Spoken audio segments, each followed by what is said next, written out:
Todos sabemos que vivimos en una época difícil, donde los valores parecen estar distanciados del ser humano, donde lo material prevalece y hablar de lo espiritual está out, no da nota, no hace noticia, es considerado como fuera de moda y en muchos casos ni siquiera es considerado. O sea, es como si no existiera lo espiritual. Hace días leí en un Twitter que me llamó la atención. Decía: vivimos en un mundo donde el modo de vestir se valora más que la forma de pensar. Si reflexionamos un poco y hasta revisamos nuestra propia vida, tenemos que admitir que esta afirmación es verdadera. La forma de pensar no interesa mucho, más nos interesa qué tipo de tacones llevamos y qué cartera está de moda. La velocidad del ritmo de la vida, la necesidad de mantenernos al día en todo y la presión constante de la publicidad crean en nosotros una necesidad de ser aceptados. Por tanto, empleamos la mayor parte de nuestro tiempo en leer o escuchar programas que nos ayudan a mantenernos actualizados, a cuidar nuestro aspecto, a vestirnos de modo adecuado a los cánones de la moda, naturalmente, en recibir y reenviar mensajes por los modernos teléfonos y otra cosa más que, si bien nos tienen informados y al día, no nos ayudan mucho en nuestro crecimiento. Seguramente ustedes se han dado ya cuenta que en la vida hay etapas con características distintas. La niñez con su encanto, la adolescencia con sus inquietudes, luego la juventud, cuando lo que ocupa principalmente nuestro pensamiento es el futuro. ¿Qué haré? ¿De quién me enamoraré? ¿Dónde trabajaré? Y otras interrogantes similares que nos empujan hacia adelante. Es como si estuviéramos escalando una montaña con el deseo de llegar arriba y saber qué es lo que hay ahí.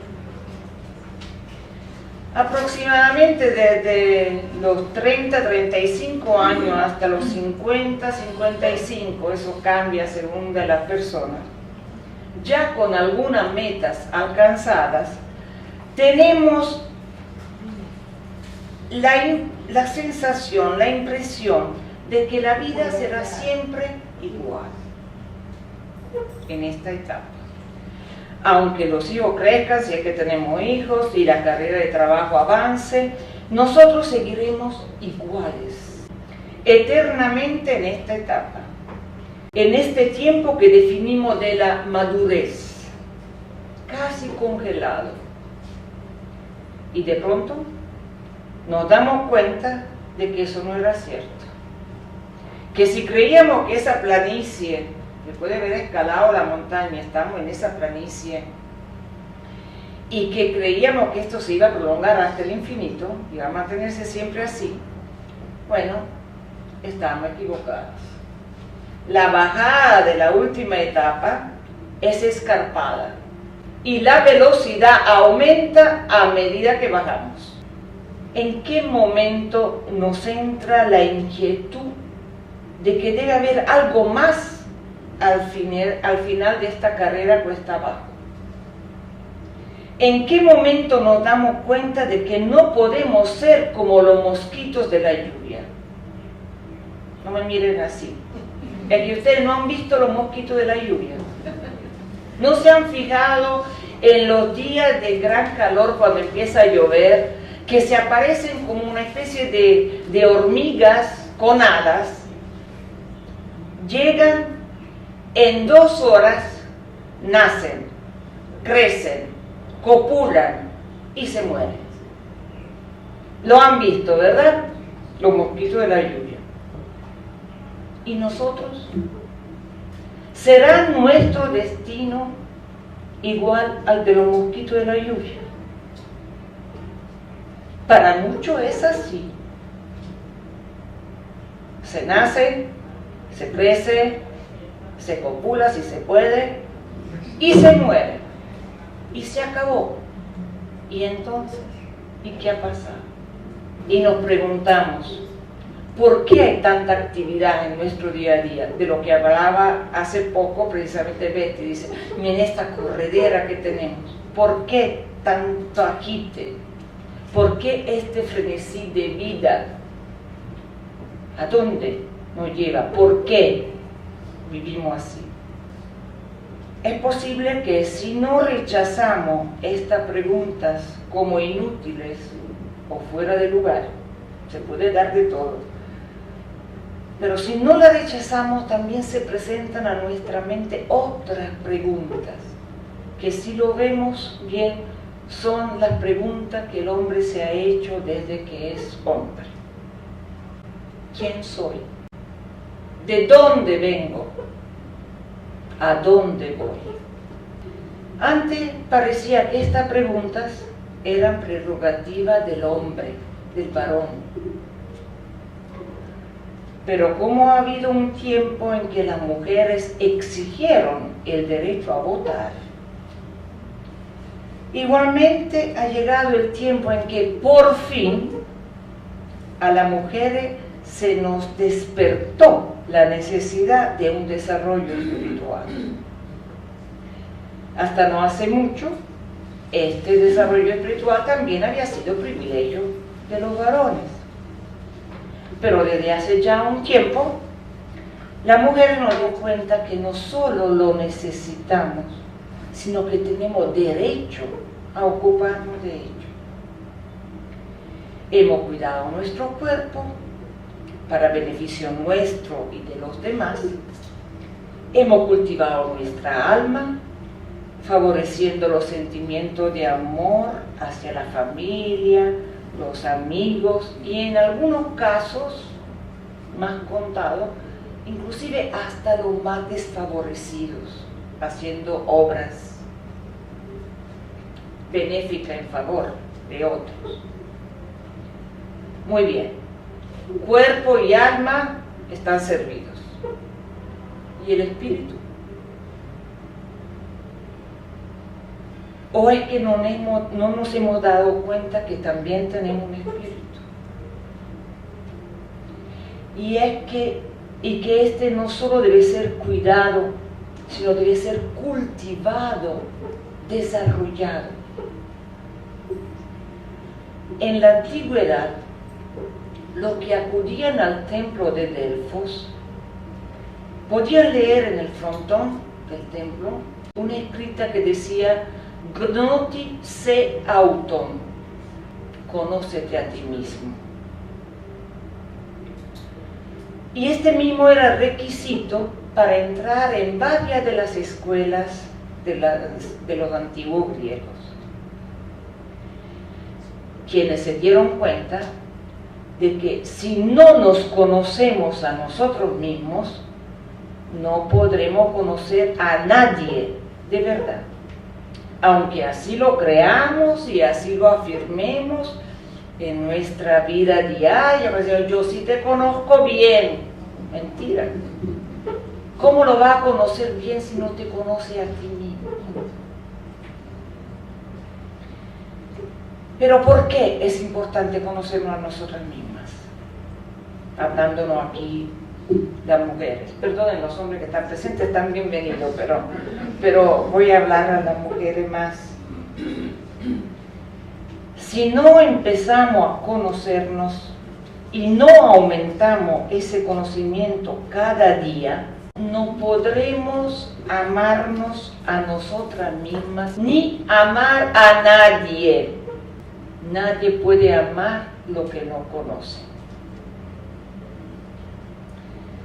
Oscar Wilde, un famoso escritor británico, dijo: amarse a sí mismo es el comienzo de una aventura que dura toda la vida. Cuando reflexionaba yo sobre el principal mandamiento, ama a Dios sobre todas las cosas y ama a tu prójimo como a ti mismo, yo sentía que ese mandamiento se había quedado corto. ¿Cómo voy a amar a mi prójimo como a mí mismo? Debo amarlo más que a mí mismo. Eso pensaba yo. Decía inclusive, este mandamiento es como de un Dios pichirre, un Dios avaro. ¿Cómo? Como a mí misma, imposible, más que a mí misma. Como si esto no fuera suficiente, es posible que al no conocernos a nosotros mismos, nunca descubramos por qué estamos aquí. ¿Qué vinimos a hacer a este mundo? ¿Qué sentido tiene la vida? En nuestro país, las iniciativas son tantas como granos de arena, a que se dedican las mujeres en los oficios más insólitos, y a veces con muchas cosas más bien a la vez, con tal de asegurar el sustento de su familia. Cada día, sobre todo en las grandes ciudades, podemos ver a la mujer desde antes de las 5, 5 y media de la mañana, abordando el transporte público, impecable, con sus hijos a cuestas, dispuesta a hacer cada día lo que hay que hacer. A veces son demasiadas cosas, y la mayor parte de las veces encaramada en unos tacones de 15 centímetros. Que eso pasa. Eso no nos asusta. Tal capacidad de adaptación no puede ser sino capacidad de amar. Una mujer deja con frecuencia a un lado incluso sus propios planes de vida para entregarse al cuidado de los hijos, la madre, los hermanos, la pareja.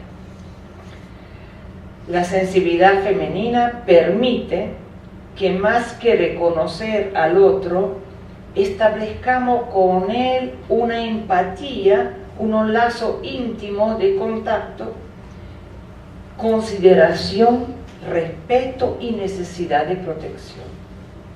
Y este es el motor principal que nos impulsa a querer cambiar el mundo.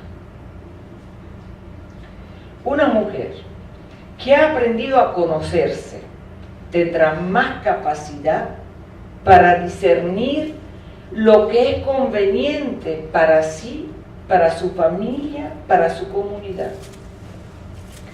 La transferencia al entorno de su propia búsqueda de perfección se traduce en acciones concretas en los espacios que podemos influenciar y permiten cambios favorables, menos traumáticos y poseedores de sentido de justicia y de equidad. Se ha dicho que la mujer tiene los pies en la tierra y la cabeza en las estrellas, es decir, en los ideales más elevados y en el crecimiento espiritual.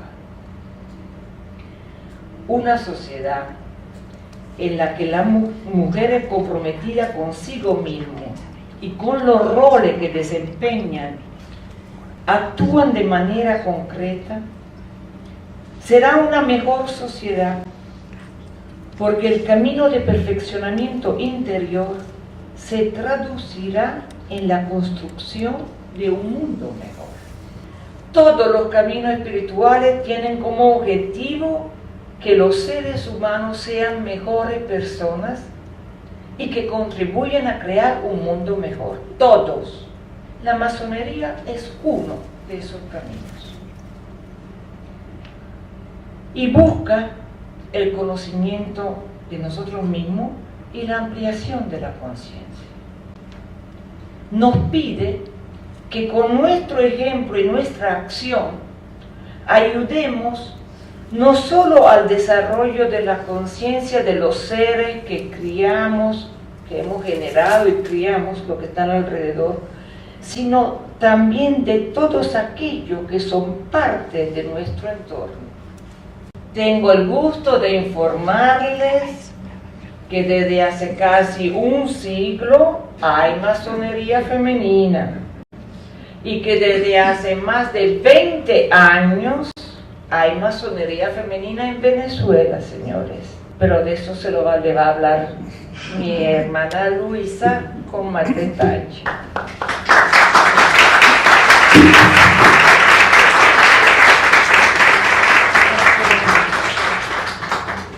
Bueno, buenos días y muchas gracias por estar aquí y escucharnos. Ahora voy a hablarles a ustedes un poco sobre la masonería femenina, pero primero vamos a dar un panorama sobre los orígenes en realidad de la masonería como orden iniciática en el mundo occidental. Los orígenes de la francmasonería se remontan aproximadamente al siglo XI, con el comienzo de la época de la llamada arquitectura gótica, la cual fue eminentemente religiosa. Las construcciones básicas de este estilo fueron iglesias, catedrales, monasterios, conventos. Los gremios de constructores se organizaban en talleres de aprendices y talleres de compañeros, y había un maestro de obras. Las catedrales duraban siglos antes de terminarse, y por ello los talleres pasaban por varios maestros de obra, algunos de los cuales fueron muy conocidos en su época. A esta masonería se le llamó operativa. Y para entrar a trabajar en estos gremios, los hombres tenían que ser libres. En aquel entonces, la Edad Media, pues ni esclavos ni siervos, que era parte de la organización social en aquel momento, ¿no? De allí que el nombre de franc-masón, franco libre, masón constructor, constructor libre. Hacia el siglo XV llega a su fin esta época y este estilo arquitectónico da paso al Renacimiento. Entonces, de paso, hoy en día se han ido a Europa. Hay muchas de esas catedrales y monasterios hermosas que todavía existen y son dignas de irlas a visitar, ¿no? Los talleres operativos de constructores de la arquitectura gótica van desapareciendo a partir del siglo XV. Y en su lugar surgen los llamados talleres especulativos, que toman todos los elementos del taller operativo, pero de forma simbólica. A partir de allí, se trabaja ya no solamente el templo exterior, sino que se le da un significado individual y especial, y se comienza a reflexionar y a trabajar sobre lo que se llamó el templo interior, que cada quien tiene, que a su vez no es otra cosa que esa luz interna que todos los seres humanos poseemos, pero que está dormida por las preocupaciones de la vida cotidiana. Para ello, todos los instrumentos de la construcción se toman como objetos de reflexión directa entre el masón y el símbolo. Este trabajo interior se ofrece a todo hombre que desea superarse espiritualmente y ser una mejor persona para su sociedad. Los rituales son otro aspecto muy importante de la orden masónica y se construyen a partir de la tradición de la masonería operativa, de la tradición judeocristiana y de las órdenes de caballería.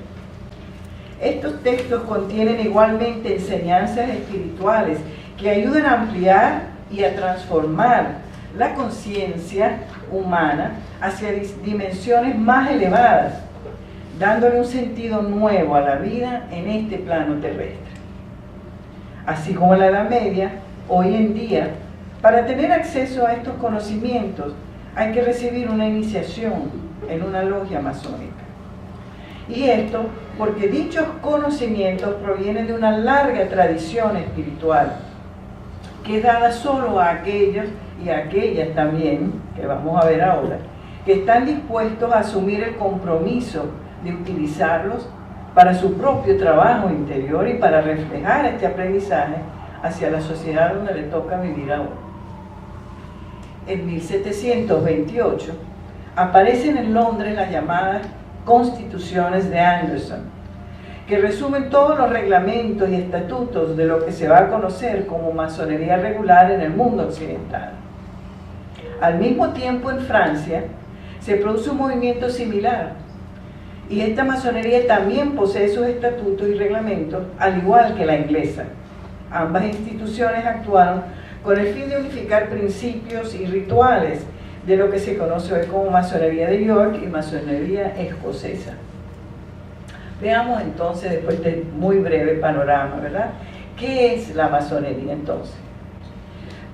La masonería hoy se podría considerar como una alianza universal de hombres y mujeres unidos para trabajar en común por el perfeccionamiento moral y espiritual de la sociedad.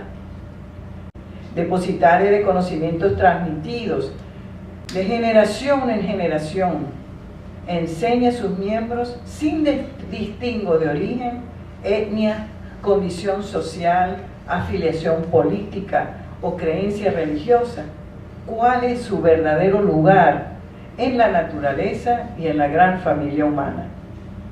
Independiente de todo dogma, toda religión, toda ideología, está abierta a todos los problemas universales. Desglosemos un poco esta definición. La francmasonería es para hombres y mujeres, y enfatizo esto último, porque hasta hace muy poco se pensaba, y lamentablemente aún se piensa hoy, que solo era cosa de hombres.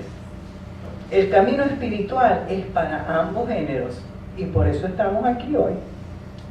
La sociedad está conformada por mujeres y hombres entonces, y por lo tanto el perfeccionamiento moral y espiritual de la sociedad se tiene que lograr con el esfuerzo de todos. Todo el que busca un camino espiritual, todo el que desea ser mejor persona y mejor ciudadano, tiene derecho a tocar a las puertas de la orden francmasona. Por lo tanto, las diferencias de raza, las diferencias políticas, de clase social, de religión, no tienen nada que ver y ninguna cabida en nuestra orden. La logia viene siendo entonces un lugar de encuentro para discutir fraternalmente temas simbólicos, sociales y filosóficos, siempre con miras a una transformación interior que se refleje en nuestras ideas, palabras y acciones. Veamos ahora un poco esto que llamamos autoconocimiento. ¿Qué le propone la masonería a la humanidad? Y con esto, nuevamente, englobo hombres y mujeres. Un camino espiritual a través del autoconocimiento. El ser humano viene a este mundo con virtudes y defectos, con talentos y debilidades. Es producto de la herencia de sus padres y de su socialización en el grupo donde le toca vivir. La educación le da todo lo que la sociedad esperará de él cuando llegue la edad de incorporarse a ella activamente. Pero el conocerse a sí mismo es una práctica difícil de lograr sin ayuda. La masonería ofrece herramientas y enseñanzas que, bien utilizadas, ayudan a sus miembros en el duro trabajo del autoconocimiento. Y es que no hay escuela de sabiduría, no hay sociedad iniciática, sea la que sea, que no mencione la importancia del trabajo sobre uno mismo como condición fundamental para llegar a ser un ser despierto y pleno. El trabajo personal sobre uno es el que va a posibilitar que podamos buscar la verdad y la justicia, basándonos en el respeto a los demás y la absoluta libertad de conciencia. La masona o el masón tienen el compromiso de aplicar todo lo enseñado en sus logias, tanto en su vida cotidiana como en los talleres masónicos a los que pertenecen. En sus reuniones se confrontan ideas diferentes y a veces encontradas, que los obligan a practicar virtudes tales como el respeto y la tolerancia, la fraternidad y la comprensión hacia todos sin distinción, la humildad, la perseverancia y la templanza. En las logias se aprende a escuchar y a controlar las bajas pasiones. Solo así podremos llegar a ser mujeres y hombres útiles a nuestra sociedad y a nuestros semejantes. Solo así llegaremos a practicar el verdadero amor fraternal y poner de esta manera nuestro granito de arena para un mundo mejor. Veamos ahora el punto que más nos interesa aún, la mujer y la masonería. La masonería femenina comienza a principios del siglo XX, propiamente. Pero el interés de las mujeres por formar parte de esta orden se remonta al medioevo, y hay algunos testimonios históricos de mujeres que, si bien no pertenecían a las logias, colaboraron en la construcción de los templos góticos. Tal es el caso de Sabrina von Steinbach, escultora, hija de uno de los maestros de obra más renombrados que tuvo la Catedral de Estrasburgo, en Francia. Erwin von Steinbach se llamaba su padre, vivieron en el siglo XIII, y ella es la autora de numerosas estatuas de la catedral de esta ciudad, en particular del grupo llamado El Pilar de los Ángeles. En el siglo XVIII comienza en Francia un movimiento dirigido a darle cabida a las mujeres en la francmasonería, alegando que tenían el mismo derecho de los hombres a cultivarse y desarrollarse espiritual y moralmente. En 1760 se funda la primera logia llamada de adopción para mujeres, dependiente administrativa y ritualmente de las logias masculinas. En 1774, la Gran Logia de Francia autoriza a todas las logias de su jurisdicción a patrocinar y a adoptar logias femeninas. ¿Verdad? Estamos hablando del siglo XVIII ya. Este es un gran paso que será imitado más adelante por otras obediencias masónicas masculinas del mundo. En Venezuela se comienza con la masonería femenina de adopción en 1953, al instalarse el Consejo Nacional del Rito Venezolano de Adopción, que regiría los destinos de la masonería de este tipo en Venezuela. Ese mismo año se fundaron 4 logias, la primera en Maracaibo, y que aún existe hoy en día, otra en Valencia, otra en Barquisimeto y la última en Cabimas. Pero lamentablemente no todos los hermanos han estado siempre de acuerdo con un camino masónico femenino, ni siquiera bajo su tutela. De allí que estas logias no han sido nunca muy numerosas en el país. A comienzos del siglo XX, un grupo de mujeres pertenecientes a logias de adopción de Francia y logias mixtas de algunas logias que había ya en Europa de este tipo, se proponen crear logias independientes de las masculinas y de las mixtas. Se proponen crear otro camino que sea solo para mujeres, y creyeron que era válido, si había un camino masculino, un camino mixto que tenía también sus problemas, ¿no? Pero sí, hay masonería femenina, y en Francia hoy se llaman los derechos humanos, se llama. Y una masonería, ¿por qué no? Una masonería exclusivamente de mujeres, y con su propia administración y su propia gestión. Con el conocimiento de que las mujeres podían gestar sus propias logias de manera soberana y darles así cabida a un camino propio, donde las metas principales serían el autoconocimiento mediante un trabajo con la simbología masónica y la práctica de las virtudes más enaltecedoras del ser humano, con miras a ser mejores mujeres para su sociedad. Un grupo de hermanos masones primero dieron su apoyo, y de esta manera comienzan a crearse las primeras logias femeninas independientes en Francia, a comienzos pues del siglo XX. La primera, que comenzó como logia de adopción en 1901, se llamó El Libre Examen, con sede en París. Al poco tiempo se independizó como logia femenina. Antes de la Primera Guerra Mundial se formó la llamada Confederación de Logias Femeninas de Francia, que a causa de esta guerra que comienza en 1914 tuvo que parar, y que continuó al terminar esta.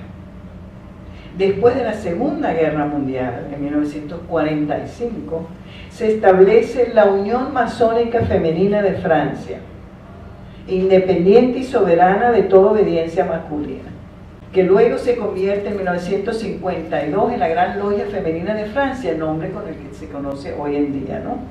Esta obediencia tiene aproximadamente unas 400 logias hoy y cerca de 15.000 miembros en todo el país, en toda Francia.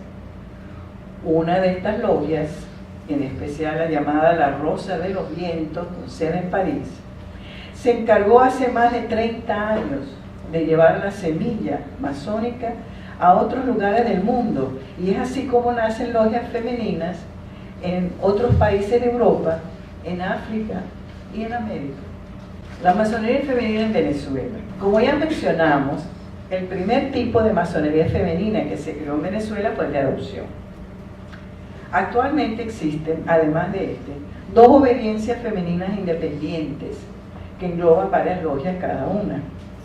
Se rigen por una constitución con sus estatutos y reglamentos y trabajan con rituales y simbología que siguen los principios tradicionales de la francmasonería universal. Una de estas obediencias, con sede en Puerto Ordaz, en Oriente, se llama la Gran Logia Masónica Femenina de Venezuela, constituida por mujeres salidas de logias de adopción que luego tuvieron una patente, que es un permiso dado por otra obediencia para iniciar profanas y crear logias, para trabajar independientemente. La segunda, a la cual pertenecemos nosotras, es la Gran Logia Simbólica Femenina de Venezuela, con sede en la ciudad de Mérida, que recibió en 2005 de la Gran Logia Femenina de Francia la patente para crear logias femeninas y trabajar con el rito escocés antiguo y aceptado. Sus inicios se remontan al año de 1990, cuando, apoyadas por la respetable logia La Rosa de los Vientos de París, se abre un triángulo en Mérida, con la posterior fundación, 2 años después, de la respetable logia América, la número 1 pues de esta obediencia. Una de nuestras metas principales es brindarle la oportunidad a las mujeres venezolanas de tener al menos una logia en cada ciudad, donde poder reunirse, reflexionar, meditar y trabajar la simbología escocesa. Hoy nuestra obediencia se compone de 5 logias: la ya mencionada en Mérida, Despertar de Barquisimeto, Puerta del Sol de Caracas, Perseverancia de Valencia y Armonía de San Cristóbal, respectivamente. Tenemos además 5 hermanas en Aruba que trabajan con la logia de Caracas, y un triángulo aquí en Maracaibo, Triángulo Catatumbo, que en un futuro cercano se convertirá en la primera logia femenina independiente de esta ciudad. Dejo esto hasta aquí. Muchísimas gracias por escucharnos y lista para las preguntas que quieran hacer.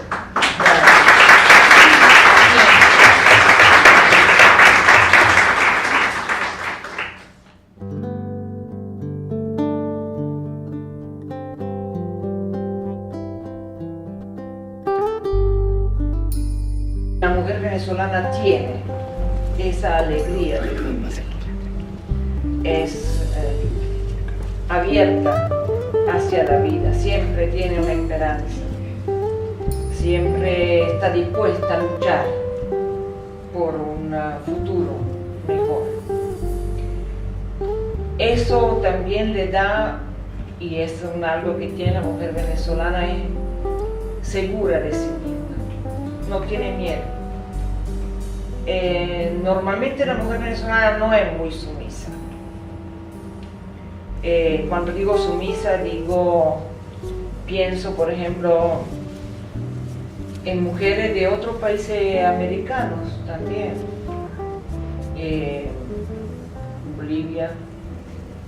Bolivia, Perú, hay mucha sumisión. La mujer está, inclusive camina 2 pasos más atrás que el hombre, pues. La mujer venezolana no. ¿Cómo se te ocurre eso? Pues chico, vente para atrás, o voy yo para adelante, pero no se deja. La mujer venezolana no se deja. Y tiene esa iniciativa siempre está llena se le ocurren cosas, nunca deja que le digan, ella misma toma iniciativa. Esas son características muy importantes si son bien llevadas, porque las mismas te pueden servir también solamente para, qué sé yo, organizar clubes, concursos de belleza. Está bien, no tengo nada en contra de eso, pero no me parece que sea lo esencial en la vida de un ser humano. La mujer venezolana tiene esos recursos, además es muy generosa, se da con facilidad, es abierta. Y la mujer venezolana está sumamente ligada a su familia.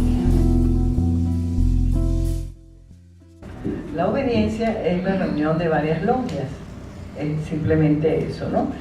Para formar una obediencia, normalmente hay que tener 3 logias en el país. Cuando nosotras fundamos América, bajo la tutoría de Francia, entonces fuimos trabajando y fuimos sembrando esta semillita, primero en Barquisimeto.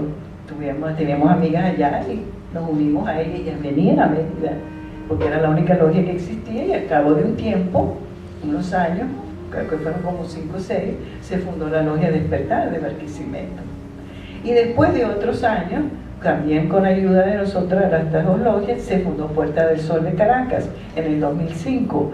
Y ese fue el año entonces que vino la gran maestra de Francia a fundar no solamente esa logia, sino a darnos al día siguiente la creación de la gran logia simbólica femenina de Venezuela, porque ya éramos 3 logias. Nos dieron la patente, que la patente de logia nos permite iniciar, la patente de obediencia nos permite crear logias. Y así efectivamente en el 2008, 3 años después, fundamos la Logia de Valencia, que es la Logia Perseverancia, que tiene la particularidad que estas hermanas, la mayoría venían de las logias de adopción que había en Valencia. Y ellas vinieron a la inauguración, a la creación de nuestra obediencia, vinieron ellas y se nos acercaron el mismo día, en 2005, queremos en Valencia una logia independiente, queremos regirnos nosotras mismas.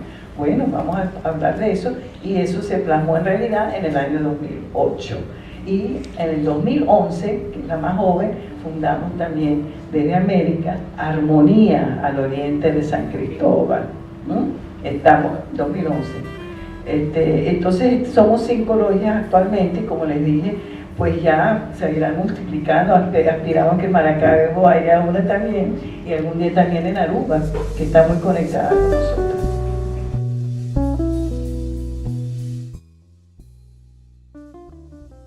Como les dije, cada obediencia tiene pues sus estatutos y sus reglamentos, ¿verdad? Por el cual uno pone un cierto orden y que no haya nada caótico en estas cosas, ni que se meten, digamos, cuestiones que no tienen nada que ver. Para el Triángulo de Catatumbo en particular, lo que le falta son algunas maestras más.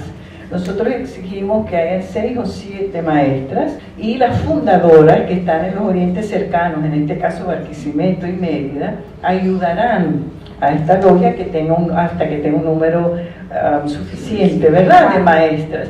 Pero de momento aquí hay 4 maestras en Maracaibo aquí, y ya hay 2 hermanas que ya han sido iniciadas, son aprendizas, ¿verdad? Y por ahí vienen otras también. Entonces, cuando ya haya unas 6 por lo menos, aspiramos a que podamos hacer esa logia ya en concreto aquí en Maracaibo. En cuanto al rito, no es mucho lo que le puedo decir, porque tendría usted que recibir una iniciación.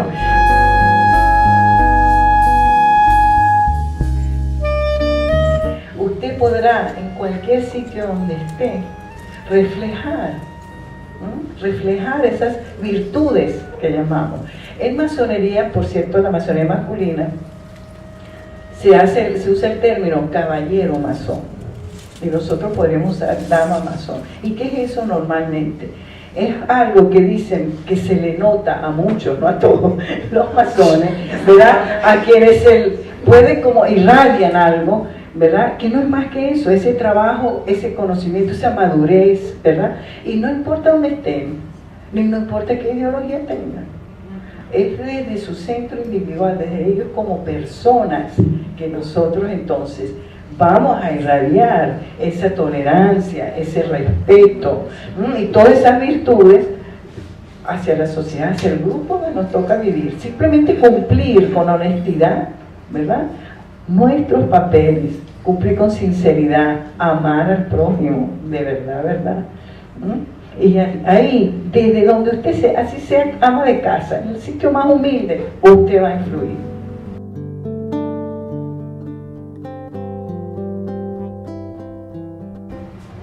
Bueno, yo le voy a decir algo, aquí la antropóloga es ella, ¿no? De todas maneras, bueno, nosotros sabemos que la mujer ha habido y hay todavía sociedades que son matriarcales. La mujer, pudiéramos verlo visto desde un punto de vista así muy rápido, muy superficial tal vez, la mujer se imagina porque se le tiene miedo a que no siga, se imponga a ella, haya una sociedad matriarcal. De hecho, muchas veces ha pasado eso. Entonces el factor masculino ha tratado de tener la raya porque ha habido eso, y nosotras nos hemos dejado. Fíjense ustedes, como lo mío son lo de las lenguas, aquí decimos la patria, ¿por qué no decimos la matria? ¿Ah? La patria es el lugar del padre, ¿por qué no decimos la matria? En lugar de la madre, pues. ¿Ah? Nos hemos dejado, hasta en el lenguaje nos hemos dejado, pero bueno, y lo hemos admitido. Ahora, una cosa, que hay la sociedad machista, es verdad. Ahora, yo lo quería, una pequeña reflexión nada más. ¿Quién cría a los machistas? ¿Quién lo forma a los machistas? ¿Ah?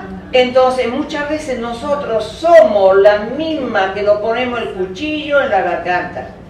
¿Ya? Nosotras somos los que creamos, los machistas, los que creamos al hombre que excluye a la mujer, que maltrata a la mujer y todo eso. Por eso es que vamos a tener que tomar conciencia, porque si nosotras, es verdad, nosotros somos transmisores de tradición, pero si lo que transmitimos son tradiciones negativas, porque lo que he recibido, a mí me han maltratado, entonces que maltraten también a la mujer de mi hijo, que la maltraten también, porque, o sea, si a cambio de desarrollar la parte más noble del ser humano, nos dedicamos a desarrollar la más baja, estamos fritas, señora, no vamos a ninguna parte. ¿Ah? Entonces, tenemos que empezar nosotras a conocernos, a saber quiénes somos y a tratar entonces de que los demás también se conozcan y sepan quiénes son. Ustedes saben, el ser humano tiene los dos lados, como siempre, el positivo y el negativo, el blanco y el negro, ahí están siempre. Podemos desarrollar uno o podemos desarrollar el otro. Bueno, mira, amigas, hay muchas ideas sobre la masonería todavía, como decía Betty, satanizadas o erróneas, y usted mismo, que son muy viejas, ¿no? Hubo una época inclusive que esto era muchísimo más discreto, los hermanos eran sumamente discretos. Pero después de la Segunda Guerra Mundial, en Europa y en el Occidente, eso por ende le cae a América también, se abre mucho eso. Mira, hasta tal punto que tenemos hoy en día candidatas que cuando vienen a nosotras nos dicen cosas que todo lo que han visto en el internet, o sea que no hay demasiado tabú desde ese punto de vista, tienen mucha información por las redes sociales. Pero quizás tu pregunta se puede relacionar también, bueno, tabú y por qué iniciación, ¿no? Si tú quieres algo abierto y tal. Bueno, porque aquí se trata de algo muy especial, de algo muy espiritual, y es una larga enseñanza de tipo espiritual, que mi querida amiga no le interesa a todo el mundo, ni le interesa a todas las mujeres. Y hay una cosa, a veces pregunto una frasecita que sale en los evangelios, que le dijo una vez Cristo, ¿no?, a un grupo, no le eches las perlas a los cochinos. Entonces sí, tiene que ser alguien que esté interesado, y el que está interesado llega a las puertas del templo y no se le hace ningún tabú. Es como cuando hablan del secreto. ¿Cuál es el secreto? El secreto lo averigua uno con los años. Entonces para cada quien ese secreto es algo especial, ¿no? Pero ya te digo, hoy en día la masonería, y dígame en Europa y en Estados Unidos, es muchísimo más abierta. Y se puede encontrar muchas cosas en las redes sociales. Cuando en Mérida, imagínate, la primera logia femenina en Mérida, una de las ciudades, ya para los años 1990, cuando creamos el Triángulo, una de las ciudades más conservadoras de Venezuela, la ciudad andina más conservadora de Venezuela. Tuvimos que tener una discreción increíble, porque si no, eso no se hubiera dado, y por supuesto no contamos, sino a título personal, con un puñito de hermanos que muy discretamente dijeron, estamos de acuerdo, ¿verdad? Pero ni alquilar el templo, nada que ver, todo lo tuvimos que hacer solitas. Y nosotras tenemos, por cierto, a propósito, en aquel tiempo, gracias a la generosidad de una de las hermanas fundadoras, nosotros tenemos de las 5 logias la única que tiene la sede propia, tenemos nuestro propio templo, porque es que tuvimos que trabajar en casa así durante años, hasta que esta hermana nos donó el terreno de su propiedad, y ahí construimos las primeritas. Logramos construir un templo pequeño con todo lo que tiene, tú sabes, una pequeña edificación, y eso es lo que hay hoy en día, ¿ves?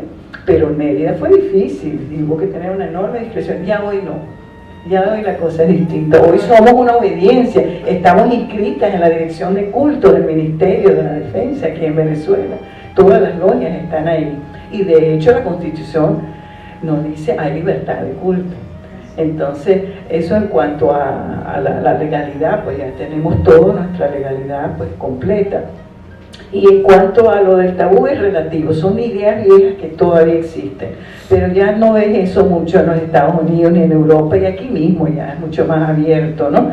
Y bueno, tiene que existir eso, como te dije, una cierta discreción y un cierto proceso cuando la persona toca las puertas para ver si realmente está interesada, sino porque muchos se acercan por pura curiosidad, muchos se acercan por otras razones muy diversas. Sí, hay que tener una pequeña, digamos, indagación de quién es la persona, si realmente está interesado, ¿verdad? Eso en cuanto, bueno, espero a lo que te puedo decir sobre los asuntos del secreto y del tabú masónico.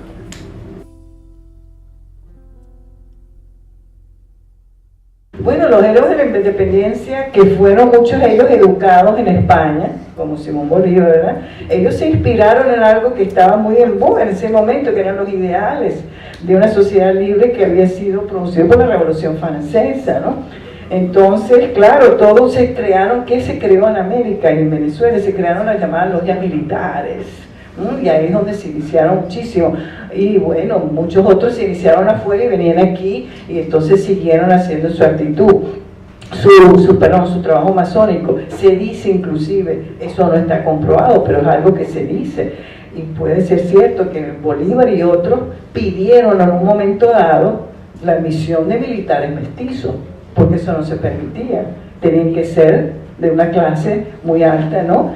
Pero entonces ya durante la plena guerra de independencia se empezaron a iniciar pues militares que no tenían ese origen mantuano ni godo, sino que eran hombres pues mestizos de orígenes más humildes, y así fueron dando. Pero los ideales son de la Revolución Francesa, eso fue lo que inspiró, y muchos otros actores, Montesquieu, Rousseau, que los influenciaron. Humboldt fue un hombre también, fue gran amigo de Bolívar, le dio muchos consejos, era mayor que él, y bueno, y muchos otros, sería muy largo, pero de ahí viene la cosa, por ahí es que viene, de los héroes, y todos eran masones militares, efectivamente.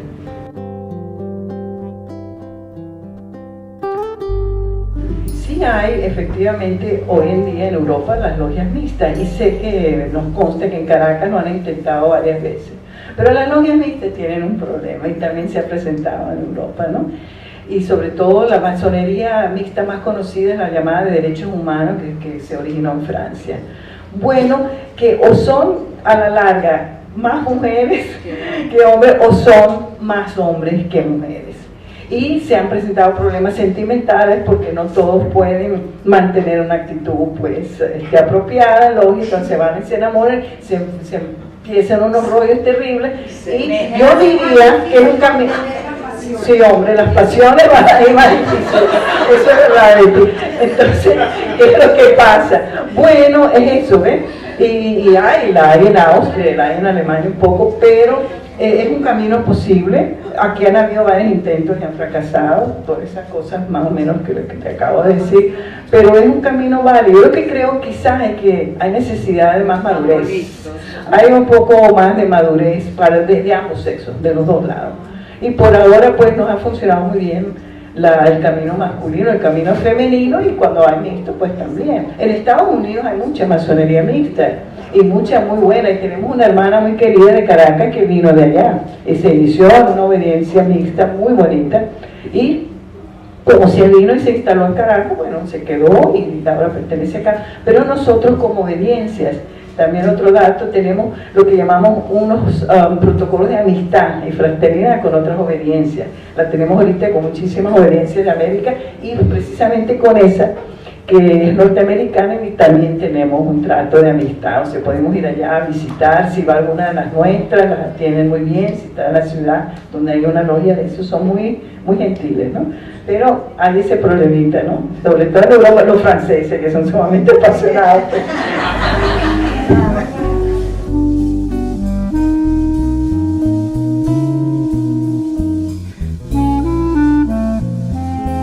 Muchas gracias, amiga. Y usted sabe una cosa sumamente bella, y yo la he experimentado desde hace años, y eso va para los hermanos como las hermanas. La cadena universal, donde quiera que yo he ido, sea con mi esposo, quien es masón también, sea con hermanas, la acogida fraternal, siempre estar dispuesto. Nosotros cuando nos fuimos a Europa éramos muy jóvenes, pero mi esposo ya era masón. Y los primeros, en el hotel, la posadita donde estábamos con una niña recién de 2 años nada más de edad, los primeros que nos fueron a ver, y Leonel no hablaba bien el alemán, y yo hablaba menos, fueron los hermanos masones. Hermano, estás aquí, ¿qué necesitas? Vamos a ayudarte. Eso era increíble. Y así nunca me han defraudado, ni masones ni masones, en donde quiera que yo he ido. Ese calor fraternal lo sientes en todas partes. Esa es una de las cosas más lindas que yo he tenido. Por eso se dice que la iniciación no se efectúa ni se procesa, sino que se provoca, se estimula. Asimismo, también quería, con el permiso de las expositoras, hacer, ¿por qué no?, una invitación a todas las presentes, va especialmente dirigida, ha sido especialmente dirigida esta exposiciones. Una vez ven ya en la tranquilidad de sus hogares, de sus domicilios, consultar y conversar con su conciencia, que es ese maestro secreto que nunca engaña, sobre lo asimilado y lo adquirido en esta oportunidad. Porque bien, de aquí pueden salir, ¿por qué no?, figuras iniciadas en la orden masónica.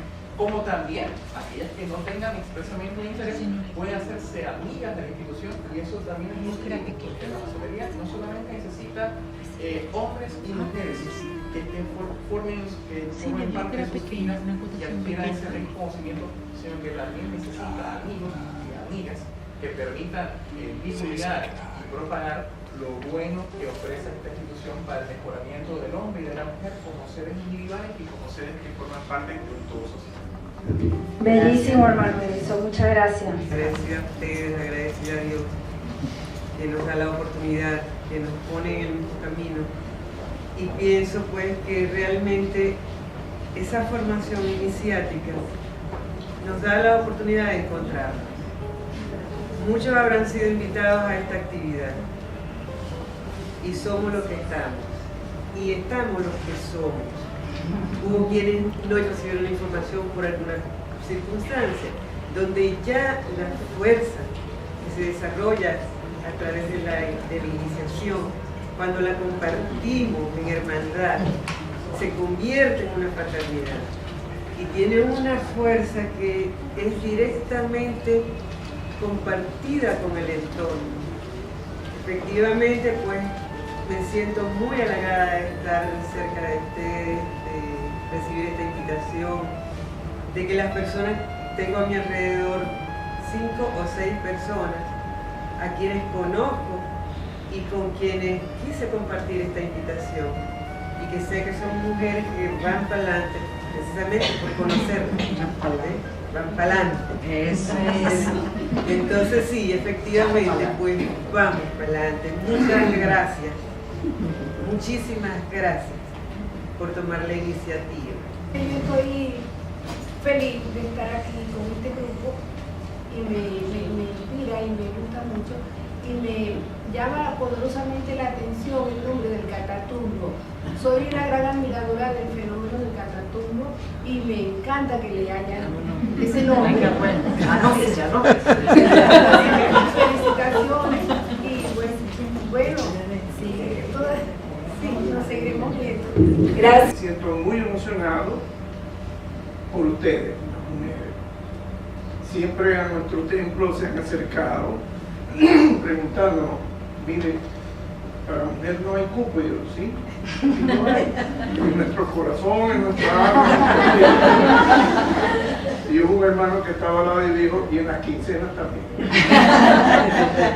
Les felicito, mis queridas hermanas, estos son momentos, como lo acaba de referir compañera aquí, que son inolvidables, pero debemos sacarle provecho. No debemos perder hoy ni un segundo, ni un momento, ni un minuto. Y para cerrar con broche de oro, yo invito a mis compañeros hombres que nos pongamos de pie y les brindemos un fuerte aplauso a estas queridas hermanas y estas mujeres emprendedoras. Por favor. Siempre nos vamos de aquí contentos, con mucha información, con mucha esperanza incluso.